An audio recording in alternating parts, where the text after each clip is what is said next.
Hi everyone, welcome back again to my YouTube channel. My name is Chrissy, and in today's video I will be sharing with you how to make this peplum stylish hair. So the picture on the side was the inspiration and I made my with this. Okay, so you can see mine isn't full, my own gather isn't full. This is because I worked with a very small fabric. Okay, so if you are working with yours, you can make yours fuller than mine. Okay, so if you're interested to learn how I made this, keep on watching and let's get started.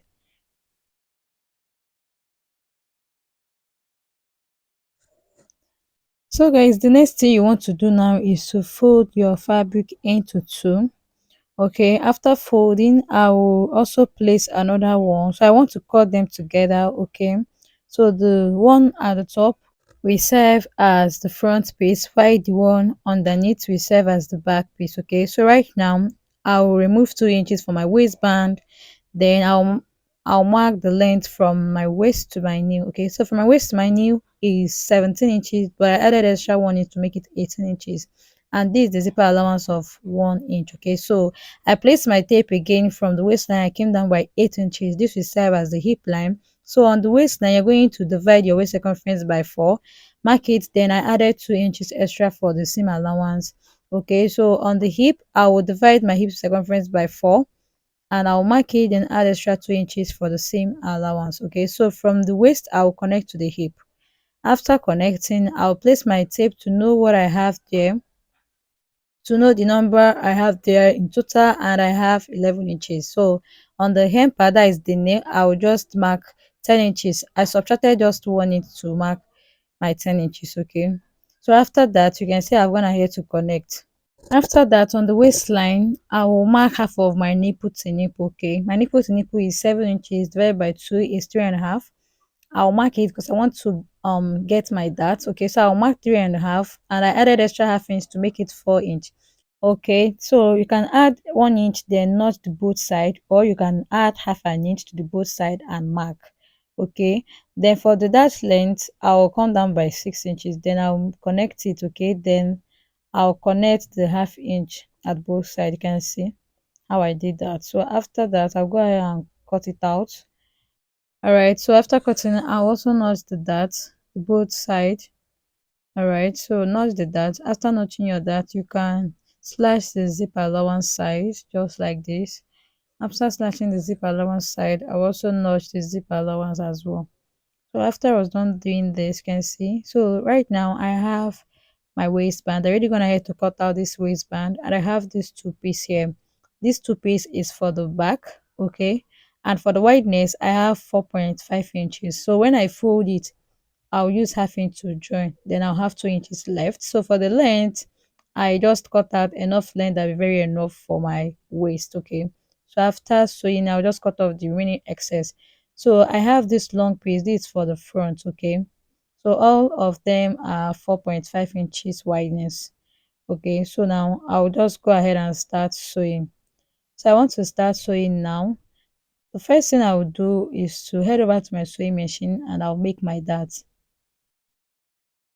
So from the notched point, you go ahead and fold it like this. Then you head over to your sewing machine, make your dart, okay, from the notched point exactly. So remember the dart length is 6 inches. So I'll just go ahead and do that. After doing the front piece, I'll also repeat the same thing for the back, okay. So guys, after sewing the dart for the front, you can see what I have here, and this is the dart for the back, okay. This is how it looks. Can you see? So right now, I'll just bring the waistband.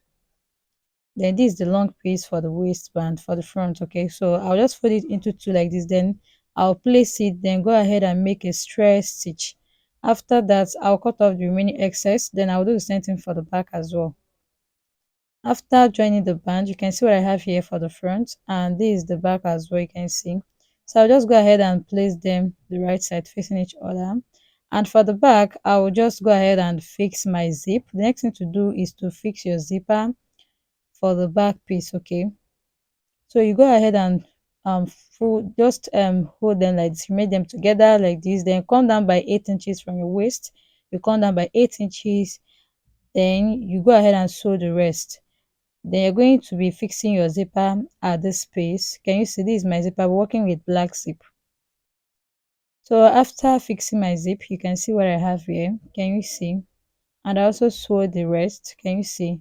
So the next thing I will do now is to place the front skirt on top of the back one. Then right now I want to go ahead and join the both sides. I want to do my shapings, and for the shape you're going to um divide your waist and hip circumference by 2, then you shape it. Okay, so for the knee you're going to remove 2 inches from your actual hip circumference, then go ahead and measure the rest. All right, so my hip circumference is 36 and I removed 2 inches, then I went ahead to mark 16 inches. All right, so I'll just go ahead and sew. Do you get what I'm saying? Measure your hip circumference, remove 2 inches, then you mark it on your knee. Go ahead and sew. Alright, so after sew, you can see where I have here. So I'll turn it over to the right side, just like this. Then what I usually do is after I'm shaping a dress, my dress or client dress, I usually retake the measurement. Okay, so I usually do this to get the fitting and again to make sure I have an accurate measurement. So for the waist I measured and I have 14 inches exactly, that is 28 inches is my waist circumference. So for the hip, I can see I have 36 for the hip, that is 18 inches by 2. Okay, so for the knee I have 16 inches, so I have my accurate measurement. So if you measure yours and it's more than it, you go ahead and sew. All right, and if it's not up to your actual measurement, you go ahead and adjust. That's what you should do. So since my knee's circumference is 16 inches, the back and front should be 32, right? So I'll just use 32 inches to cut out the flare. Okay, I will be attaching a small flare at the knee part. Okay, I'll just go ahead and cut it out. So I'll just use this small fabric to, this white lace, I'll just use it to, cut out the flare. So I'll fold it into two like this. After folding, I'll refold again. All right, just I'll make a fold of 4, just like this. So after making a fold of 4, you can see what I have here. So what I want to cut is a flare, but it's just a little flare, and it's going to have gathers. Okay, I will gather it. So because of that, I will plus extra 32 inches to the main 32 inches I have. Remember the knee is 16 inches, so 16 for the front and 16 for the back is 32. Then I'll add extra 32 inches, that will give me 64. All right, so I'll use 64 to cut this out. What I'll do with 64 is just to divide it by 4. Since my fabric is on a fold of 4, I'll also divide the 64 by 4. Okay, so when I do that, I'll have 16 inches. So I'll just place my tape in a circle form like this to measure out the 16 inches. I'll place my tape like this. You can see what I'm doing here. You add extra inches, just to make your gathers. Then I have 16 inches here, and I'll go ahead and chalk it. Okay, so after marking, I place my tape from the tip to that point. I had 11 inches, so I'll use 11 inches to make a circle. Okay, I'll continue marking 11 inches till I get to the other end. So whatever you have, just place your tape on the tip, and whatever you have or whatever you get, use it and make a circle. All right, so after making this circle, I will go ahead and retake the measurement I have at that line. Okay, so now after marking those lines, I will just go ahead and remeasure. So when I measured it, I noticed I had more than 16 inches. So instead of 16 inches, I had 17 inches. I will not reduce it because I will make gather, so it's nothing. All right, nothing to reduce. So after that, I will mark 6 inches for the flare length. For the flare length, the flare is small. It's not like it's a big flare, just a small flare. Okay, so because of that, I will mark 6 inches together with the sewing allowance and all that. Okay, so after marking, I'll use it to make a circle this way. After marking, I'll also go ahead and cut it off.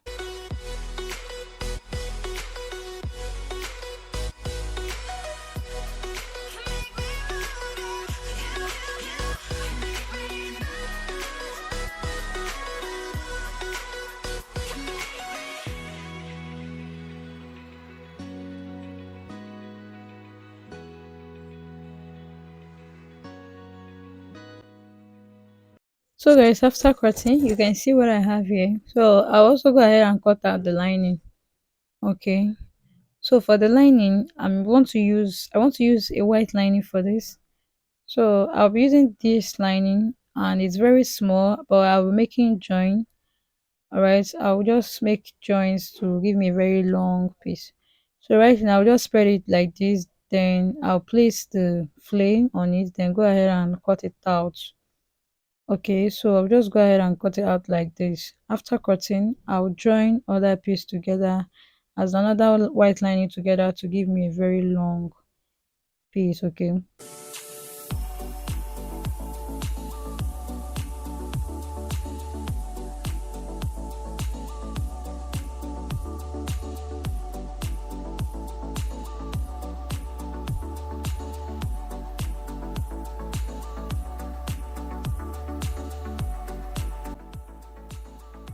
After cutting, I also joined other linings to give me a very long piece, like I said earlier.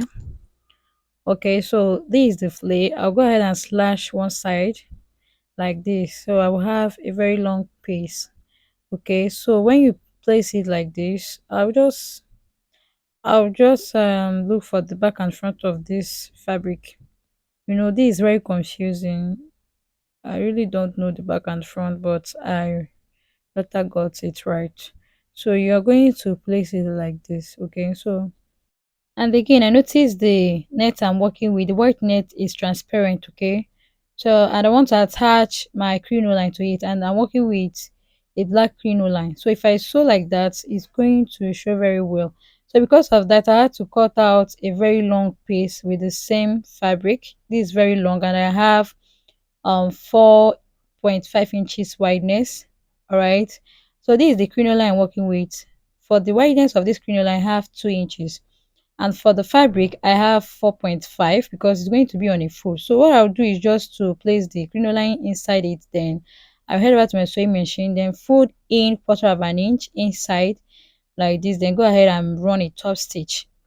Okay, so this is how you handle a transparent fabric. If you want to attach bones to it, or if you want to attach crinoline, this is how you handle it.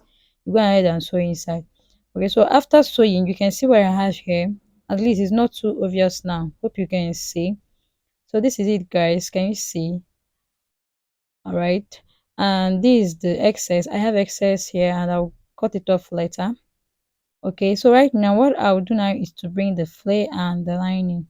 I'll place the flare like this, then I'll also place the lining the right side facing each other, just this way. After placing, I will now bring the crinoline that I already sewed. I'll just go ahead and bring it, then I place it. Okay, I'll bring it, then I'll place it like this. Make sure you place the fabric and the lining the right side facing each other. Go ahead and place like this, and head over straight to your sewing machine and go ahead and stitch. Okay, go ahead and sew all around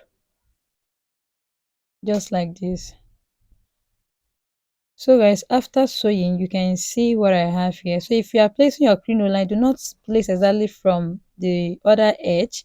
Give half-inch space, then you go ahead and face. Like you can see, I gave half-inch space so I can be able to sew the both sides. Okay, so after that, I'll turn it to the right side, and remember I did a small turn up.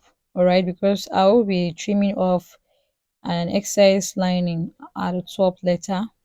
You get what I'm saying? I did a small turn up. Okay, so you understand what I'm saying? You can say I have excess lining here. That's because I did a small turn up. So I'll now go ahead and iron it very well. Okay, I'll go ahead and give it a nice press. So after ironing, you can see what I have here. Can you see this is very fine? It's very beautiful, and you can see the crinoline is not very obvious. You can see it's not very obvious. Okay, so right now what I'll do next is to go ahead and run a gather stitch. Okay, do not back stitch. Go ahead and run a gather stitch. Make sure the thread is loose. Okay, loosen the thread, then go ahead and run gather stitch like this. After running my gather stitch, I also trimmed off the excess lining at the top. So I'll just pull out one of the thread, then go ahead and run my gathers. Just go ahead and make my gathers. Okay, so I use 2-inch crinoline. Okay, 2-inch wideness. I wanted to use 1 inch before, but I couldn't get it because I made this tutorial. I filmed this tutorial on Sunday.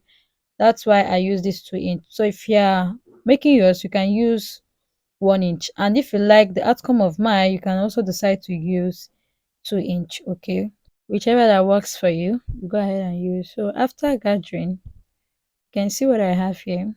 Can you see? So right now I'll bring the skirt. Then from the back, that is from the zipper side, I'll turn it to the zipper side. Then I'll go ahead and loosen it a little bit. I'll just loosen it like half 1 inch, loosen it a little bit like this. Then I'll go ahead and place the flare, the right side facing each other. Then go ahead and join. Okay. So I'll just place it this way from the other side of the zip, from the end of the zip. I'll just place it like this. Head over to my sewing machine and go ahead and sew. Okay. So if you're not working with a transparent material, there is no need of going through the process of sewing your crinoline inside that long piece. Okay. So guys, after sewing, you can see what I have here. Can you see? This looks so beautiful. Like it really came out very nice. This is the front view and this is the back view. Can you see? This is very nice. So you can make your gather more fuller than mine. Okay. So guys, we have come to the end of today's tutorial. Thank you so much for watching.